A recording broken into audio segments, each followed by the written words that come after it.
ایک بار نبی پاک علیہ السلام نے صحابہ کرام کو حکم دیا کہ جہاد کی تیاری کرو۔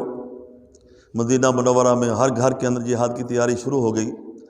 ایک گھر میں حضور پاک کی ایک صحابیہ تھی، وہ اس کی گود میں بچہ تھا اور اس کا خاوند پہلے کسی جنگ میں شہید ہو چکا تھا، اور اب اس گھر میں کوئی ایسا مرد نہیں تھا، لیکن دل کرتا تھا کہ ہمارے گھر سے بھی جہاد میں حصہ پڑ جائے۔ چنانچہ وہ نبی پاک علیہ السلام کی بارگاہ میں حاضر ہو گئی۔ نبی پاک علیہ السلام تشریف فرما تھے۔ اس نے اپنا بچہ نبی پاک علیہ السلام کی گود میں رکھا، کہا یا رسول اللہ، میں اس جہاد میں شرکت کرنا چاہتی ہوں۔ میرے گھر میں کوئی بڑا بندہ نہیں ہے، نہ کوئی میرا بیٹا، نہ میرا خاوند ہے، اس بچے کے علاوہ میرے پاس کچھ بھی نہیں ہے۔ میں پھر عرض کروں گا کہ بات سن لینا، بات کر لینا آسان ہے۔ کون ایسی ماں ہے اس دور کے اندر وہ کہے گی سارا جہان مر جائے میرے بچوں کو کچھ نہ ہو؟ لیکن یہ کیسی عورت ہے، اپنا بچہ لے کر حضور کی بارگاہ میں جا رہی ہے، اور پتہ بھی ہے کہ کافروں کے ساتھ جنگ ہونی ہے اور گمسان کا رن پڑنا ہے۔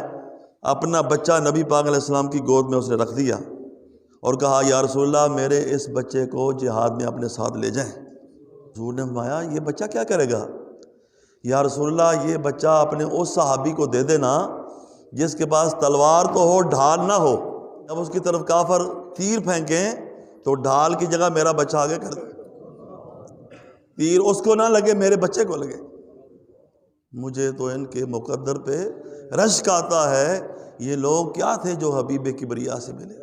اور یہ تو عورتوں کے معاملات ہیں، جو مرد ہیں وہ نبی پاک علیہ السلام کے حکم پر کیسے اپنی جان قربان کرتے ہیں۔